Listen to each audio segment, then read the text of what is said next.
नमस्कार साथियों, एक बार फिर से स्वागत है आपका। बात करें मार्केट की तो मार्केट अभी तक पिछले 2-4 दिन की गिरावट सहन भी नहीं कर पाया है और एक बहुत ही बड़ी खबर आती हुई दिखाई दी है हिडनबर्ग के द्वारा। उन्होंने जो है एक्स पे ट्वीट किया है कि something big soon in India, यानी कि भारत में अब कुछ बड़ा होने वाला है। आज ही ये ट्वीट आता हुआ दिखाई दिया है सुबह सुबह और ये न्यूज़ ज़बरदस्त तरीके से फैलती हुई दिखाई दे रही है। आप यहाँ पे देख सकते हैं और नज़र आ रही होगी आपको खबर कि Hindenburg research hint a new Indian target, यानी कि जो हिडनबर्ग है वो फिर से कोई नई कंपनी टारगेट करने वाला है और something big soon in India, और भारत में कुछ बड़ा होने वाला है। तो क्या कुछ कब ये नज़र आएगा ये तो आगे देखने वाली बात रहेगी कि, लेकिन ये हिडनबर्ग वही हैं जो कि 2017 में हिडनबर्ग का फाउंडेड हुई थी, यानी कि नाथन एंडरसन जो है उन्होंने हिडनबर्ग बनाई थी। और ये जो है ट्रैक रिकॉर्ड इसका इतना ज़बरदस्त है कि जो कई बड़ी बड़ी कंपनियां हैं उनको ये धराशायी करती हुई नज़र आई थी। अडानी का नाम तो आपने सुना ही होगा और जो कुछ भी होता हुआ अडानी में पिछले कई दिनों में दिखाई दिया है उसका कारण है हिडनबर्ग रिसर्च, और इसी की वजह से अडानी ग्रुप में बहुत भारी सेलिंग देखने को मिली थी। और जिस प्रकार की ये खबर पोस्ट हुई है उसके बाद आप देख सकते हैं कि क्या ज़बरदस्त तरीके से ये बड़ी खबर फैलती हुई दिखाई दे रही है कि something big soon in India, यानी कि भारत में बहुत कुछ बड़ा होने वाला है। और यही है वो हिडनबर्ग के संचालक नाथन एंडरसन जिन्होंने हिडनबर्ग को बनाया है और कई बड़ी कंपनियों को पहले से ये टारगेट करते हुए दिखाई दिए हैं। शॉर्ट सेलिंग वाली फर्म है और अडानी ग्रुप में भी बहुत ज़बरदस्त शॉर्ट सेलिंग इस ग्रुप द्वारा की गई थी और आज ही ये बहुत बड़ा ट्वीट आता हुआ दिखाई दिया है। ये ट्वीट आप आसान मत समझिए क्योंकि पिछले कई दिनों में भारतीय बाजारों में और ग्लोबली संकेत नेगेटिव है, उसके बीच में इस खबर का आना भारतीय बाजारों के लिए बहुत बड़ा नेगेटिव इम्पैक्ट डाल सकता है। क्योंकि यदि कोई बड़ी कंपनी का नाम ये सामने लेकर आती है तो बहुत भारी गिरावट वहाँ पे आपको देखने को मिलेगी। तो नज़र रखिए इस ग्रुप पे। यहाँ पे short selling firm Hindenburg research ने सुझाव दिया है कि भारतीय कंपनी से जुड़ा एक और बड़ा खुलासा ये जल्द कर सकती है। ठीक है, तो इस बात को आप गांठ बांध लीजिए कि जब भी ऐसी कोई खबर आएगी, और यहाँ पे जो एक्स है वहाँ पे एक ज़बरदस्त तरीके से पोस्ट डाला है कि भारत में बहुत ही कुछ बड़ा होने वाला है। यह हिडनबर्ग द्वारा अडानी ग्रुप के खिलाफ आरोप लगाए जाने के बाद, यानी कि 1 साल से भी ज़्यादा का समय वहाँ पे हो गया है, और वहाँ पर जो इनसाइडर ट्रेडिंग है और शेयर बाज़ार में जो भी आरोप लगे थे अडानी ग्रुप में जनवरी 2023 की रिपोर्ट में, तो उससे करीब $100 बिलियन का नुकसान अडानी ग्रुप को होता हुआ नज़र आया था, जो कि एक बहुत बड़ा नुकसान था। और कई शेयर 70 से 80% तक भी डाउन होते हुए दिखाई दिए थे।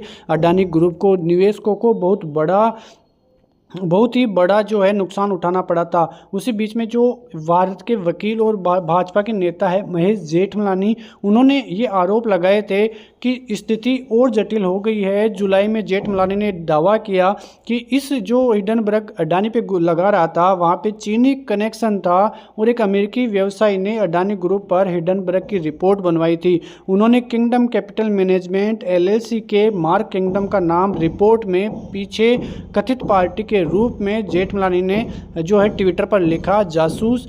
यहाँ पे उन्होंने जो है सीधा सीधा चीन की तरफ इशारा किया। अडानी ग्रुप की कंपनियों में एक रिपोर्ट तैयार की गई और वहाँ पे रिसर्च जो है लाई गई। उन्होंने आगे भी आरोप लगाए कि अडानी के शेयरों की शॉर्ट सेलिंग के लिए जो है ट्रेडिंग अकाउंट स्थापित करने के लिए कोटक महिंद्रा इन्वेस्टमेंट लिमिटेड का इस्तेमाल किया। और आपको याद होगा कि पिछले कुछ दिन पहले ही जिस प्रकार से कोटक महिंद्रा का नाम आया था तो वहाँ पर भी 6 से 7% की ज़बरदस्त गिरावट एक साथ देखने को मिली थी।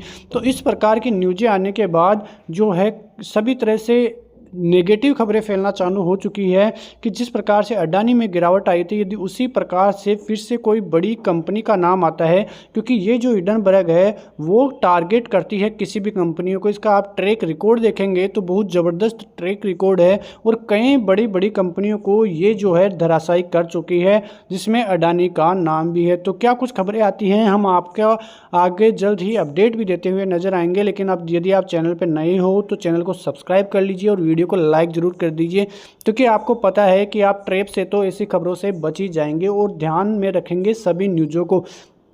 तो ये जो हिडनबर्ग है वहाँ पे रिपोर्ट आने के बाद ज़बरदस्त फियर जो है मार्केट में आगे बनता हुआ दिखाई दे सकता है। ये न्यूज़ कब आएगी और किस प्रकार से आएगी ये सभी चीज़ें बाद में पता चलेगी, लेकिन जिस प्रकार से पोस्ट ये आती हुई दिखाई दी है, बहुत नेगेटिव पोस्ट इस टाइम पे जबकि ग्लोबली मंदी के संकेत आते हुए दिखाई दे रहे हैं, जहाँ के भी आप देख सकते हैं कि यूएस रिसेशन फियर्स जो हाई बना हुआ है यूएस में रिसेशन का वो तो है ही, लेकिन यदि कुछ भी स्लो डाउन की खबरें आती है तो इससे बहुत बड़ा इम्पैक्ट भारतीय इकोनॉमी को आगे चल के जो है देखना पड़ सकता है। यहाँ पे यूएस इकोनॉमी जो है 2.8% की दर से और सेकंड क्वार्टर में 1.4% की दर से यहाँ पे एक्सपेंड करती हुई दिखाई दी है। लेकिन जिस प्रकार के बेरोजगारी आंकड़े पिछले कुछ दिनों में आए थे और जिस प्रकार से बैंक ऑफ जापान में रेटें बढ़ाई थी वो काफ़ी नेगेटिव खबरें आई थी, लेकिन वो हाइप अब धीरे धीरे खत्म होता हुआ दिखाई दे रहा है। लेकिन ये हिडनबर्ग की रिपोर्ट जो आज आती हुई दिखाई दी है, जहाँ पे उन्होंने एक्स पे पोस्ट किया है, वो थोड़ा नेगेटिव इम्पैक्ट सोमवार के लिए भी भारतीय बाजारों में डालता हुआ दिखाई दे सकता है। लेकिन भारतीय बाजारों के लिए अब टेक्निकल व्यू का बनता हुआ दिखाई दे रहा है। यहाँ पे नज़रें डालें तो अब जो नज़रें हैं वो 24,700 के लेवलों पे होगी। 24,700 का वही लेवल है जहां से बाजार को 1 अगस्त से गैप डाउन के संकेत मिले थे और बहुत बड़ा गैप डाउन मिलता हुआ दिखाई दिया था, और उस गैप डाउन के लगभग ही बाजार अभी चल रहा है। तो अंदेशा लग रहा है कि ये जो गैप है वो फिल करता हुआ बाजार दिखाई दे सकता है। और जिस प्रकार से इंडिया विक्स में भी पिछले वीक से गिरावट देखने को मिली है तो काफ़ी थोड़े बहुत पॉजिटिव संकेत बनते हुए बाजार में दिखाई दे रहे हैं। एक्सपर्ट का यही मानना है कि जो इंडेक्स है उसमें जो क्लोजिंग 24,350 और 24,400 के बीच हुई है, यदि वो लेवल सही से होल्ड कर लेता है तो भारतीय बाजारों में 24,700 और 24,800 के जोन आते हुए भी दिखाई दे सकते हैं। यहाँ पे आप देखें तो भारतीय बाजार जो अभी फेस ऑफ कर रहा है वो कर रहा है 10 EMA और 20 EMA, यानी कि 10 EMA और 20 EMA को जब तक ऊपर की तरफ होल्ड नहीं करेगा भारतीय बाजारों में कोई तेज़ी बड़ी आनी नहीं है, क्योंकि यदि यही लेवल होल्ड कर लेता है तो फिर 700 और 800 के लेवल आसानी से आते हुए दिखाई दे सकते हैं, जो कि आप यहां पे देख सकते हैं कि जो भारतीय बाजार है वो 350 से 400 का सस्टेन किए हुए हैं लेवल्स, और यदि उनमें पोटेंशियल रहती है ऊपर होल्ड करने की तो 24,400 और 24,800 के जोन में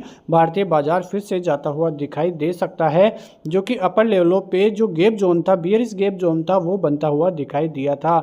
आते हैं FIIs के आंकड़ों पे, तो जिस प्रकार की खरीदारी कल FIIs करते हुए नजर आ रहे हैं, 406 करोड़ की खरीदारी उन्होंने की है। DIIs करीब 3979 करोड़ की बाइंग, बहुत ज़बरदस्त बाइंग DIIs पिछले कुछ दिनों से ही लगातार करते हुए दिखाई दिए हैं। लेकिन ऑप्शन में आप देखेंगे तो FIIs के ऑप्शन फ्यूचर में ज़बरदस्त बाइंग देखने को मिली है, लेकिन ऑप्शन जो स्टॉक ऑप्शन है वहाँ पे 1580 करोड़ की सेलिंग देखने को मिली है। लेकिन ओवरऑल बाइंग का मूड माहौल FIIs बनाते हुए दिखाई दे रहे हैं। आप यहाँ पे डाटा देखेंगे तो 2 अगस्त, 5 अगस्त, 6, 7, 8 अगस्त को लगातार FIIs द्वारा सेलिंग देखने को मिल रही है। करीब करीब यहाँ पे देखें तो 20,000 करोड़ की सेलिंग पिछले 6 सेशन में देखने को मिली है, और 9 अगस्त को थोड़ी बहुत बाइंग देखते हुए आप देख सकते हैं कि भारतीय बाजारों में थोड़ा बहुत पॉजिटिव संकेत की वजह से बाइंग आती हुई दिखाई दी है। निफ्टी 24,367 के लगभग क्लोज होता हुआ दिखाई दिया, लगभग 1% तक की तेजी देखने को मिली, और विक्स में करीब 7% तक की गिरावट देखने को मिली थी। सेंसेक्स में भी करीब 819 पॉइंट की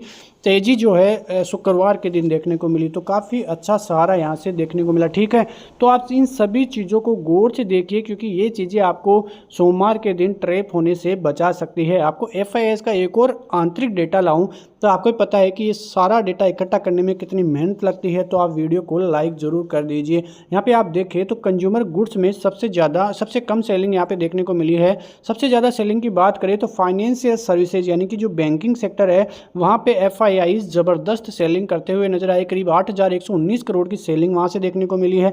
पावर सेक्टर में आप देखें तो पावर सेक्टर में करीब 3,000 करोड़ की सेलिंग, सर्विस सेक्टर में देखें तो 2,000 करोड़ की, वहीं जो कंज्यूमर गुड्स जो सर्विसेज है वहाँ पे करीब 834 करोड़ की सेलिंग देखने को मिली। तो ये सभी चीज़ें सेलिंग वालों के लिए यानी कि सेलिंग सेक्टर FIIs की तरफ से बना। वहीं बाइंग सेक्टर की बात करें तो टेलीकम्युनिकेशन में करीब 2,200 करोड़ की बाइंग देखने को मिली। उसके अलावा जो सबसे ज़्यादा बाइंग देखने को मिली वो रही IT सेक्टर में। FIIs को लग रहा है कि IT सेक्टर अब ज़बरदस्त तरीके से बूम कर सकता है। उसके पीछे का कारण है कि जो IT सेक्टर में अभी कुछ दिनों पहले रिजल्ट आए थे और जो उनकी कमेंट्री आई थी काफ़ी पॉजिटिव कमेंट्री थी, और उसी के दम पर अभी भी भारतीय बाजार निचले लेवलों से अच्छे खासे तेज़ी में बैठे हैं। वहीं जो मेटल सेक्टर्स है वहाँ पे एफआईज ने करीब 5,000 करोड़ की बाइंग की। वहीं ऑटोमोबाइल और ऑटो कंपनीज है वहाँ पे करीब 3,155 करोड़ की बाइंग देखने को मिली। एफआईज को लग रहा है कि जो ऑटो सेक्टर है वहाँ पे भी आगे चल के अच्छी खासी तेज़ी और फ्यूचर कंपनियों का अच्छा हो सकता है, इसलिए उन्होंने अच्छी खासी पोजीशन ऑटो सेक्टर, मेटल और आईटी सेक्टर में बनाई हुई है, जो कि काफ़ी पॉजिटिव संकेत इन सभी कंपनियों के लिए आगे चलकर देखने को मिलेंगे। ठीक है, तो ये सभी चीज़ें आप ध्यान में रखिए और ये जो हिडनबर्ग की न्यूज़ है उसको ज़रूर ध्यान में रखिए, क्योंकि आपको पता है कि जो भारत बाजार में इतनी बड़ी गिरावट नहीं आई है। आपने देखा कि ये जो चार्ट है वो साफ साफ दर्शा रहा है कि जहां पे Dow Jones, Nasdaq, Nikkei, FTSC, Kospi, Hang Seng, इन सभी बाजारों में देखें तो गिरावट आप यहां पे देख सकते हैं 5% से 12% तक की गिरावट सभी मार्केट्स में आपको देखने को मिली है। उसके अलावा यदि आप भारतीय बाजारों का निफ्टी का चार्ट देखेंगे 1 से 6 अगस्त के बीच में, तो करीब 3.8% की गिरावट ही देखने को मिली है, जो कि सभी बाजार आप देखेंगे यहाँ पे तो उससे सबसे कम गिरावट भारतीय बाजारों में देखने को मिली है। उसके पीछे का रीज़न ये है कि भारत की लगातार बढ़ती ग्रोथ, भारत में जिस प्रकार से ग्रोथ बढ़ती हुई दिखाई दे रही है, आईएमएफ का जिस प्रकार से अनुमान है कि 2025 और 26 के लिए करीब 7.2% की दर से भारत की विकास दर रहने वाली है, लेकिन ये दर भी थोड़ी कम है, क्योंकि यदि भारत को 2047 तक 55 ट्रिलियन डॉलर की इकोनॉमी बनना है तो करीब 8% की दर से विकास दर को भारतीय बाजारों को रखना होगा। 8% की दर से ज़्यादा यदि रहती है तो भारतीय बाजार फिर से एक नई दिशा में रहेंगे और आने वाले दिनों में 25,500, 26,000 और 30,000 के टारगेट्स भी निफ्टी में आते हुए दिखाई दे सकते हैं। लेकिन ये टारगेट आने के लिए थोड़े थोड़े करेक्शन बीच बीच में आना बहुत ज़रूरी है और इस टाइम पे जिस प्रकार की भारतीय बाजारों की कंडीशन है, मजबूत कंडीशन है, लेकिन आने वाले दिनों में यदि यूएस रिसेशन की न्यूज़ें आती हैं तो भारतीय बाजार भी फिर गिरावट करते हुए नजर आएंगे, क्योंकि भारतीय बाजारों में जिस प्रकार की रैली पिछले कुछ दिनों में आपको देखने को मिली है, काफ़ी ज़बरदस्त रैली थी और एक बीच में करेक्शन आता हुआ दिखाई दे तो काफ़ी अच्छी बात है। लेकिन फिलहाल सीधी गिरावट तो भारतीय बाजारों में नहीं होगी, ये हम पहले से ही चर्चा कर रहे हैं। जो 25,000 का जोन था वो आपको ट्रेप करेगा, ये बातें भी हम पहले कर चुके हैं। अब क्या करेगा बाजार कि या तो ये हाई बना के नीचे की तरफ आएगा, लेकिन अगर यदि ये हाई तोड़ के 400 के ऊपर सस्टेन करके, जो कि 20 EMA है 24,400 का, उसके ऊपर करके 700 तक जाता है तो फिर बाजार में फिर 25,000 के लेवल एक बार आ सकते हैं, उसके ऊपर फिर जाता हुआ बाजार जा सकता है और वहां से फिर दोबारा ट्रेप आपको करता हुआ दिखाई दे सकता है। यानी कि आप देखें तो 25,500 तक बाजार फिर से जाने में सक्षम रह सकता है, लेकिन वहां से फिर से आपको ट्रेप करता हुआ दिखाई दे सकता है। लेकिन भारतीय बाजारों में अभी की कंडीशन देखें तो थोड़ी बहुत पॉजिटिव होती हुई दिखाई दे रही है, लेकिन फिलहाल अभी भी संकेत तो नेगेटिव ही है। जब तक भारतीय बाजार 24,450 के ऊपर जो है सस्टेन नहीं करेंगे तब तक पोजीशन जो है अभी नेगेटिव साइड की ही रहती हुई बाजार में दिखाई देगी। तो पिछले वाली वीडियो में भी आप देख सकते हैं सभी प्रकार से लेवल्स किस प्रकार से हम बातें करते हुए नजर आए थे, सभी चीज़ें आपको वहाँ पे क्लियर हो जाएगी। लेकिन ज़बरदस्त न्यूज़ें जो आज की तरफ से आती हुई दिखाई दी, हिडनबर्ग की तरफ से जो न्यूज़ आती हुई दिखाई दी, काफ़ी नेगेटिव न्यूज़ साबित हो सकती है भारतीय बाजारों के लिए। ये आप बात गांठ बांध लीजिए और लगातार बाजार पर नज़र रखिए, क्योंकि हम भी आपको बताते हुए नजर आ जाएंगे कि कौन सी वो कंपनी है जहाँ पर हिडनबर्ग रिसर्च कर रहा है और जिसको गिराने की कोशिश कर रहा है। क्योंकि आपको ही पता है कि हिडनबर्ग एक ऐसा ग्रुप है जिन्होंने ट्रैक रिकॉर्ड बहुत ही शानदार है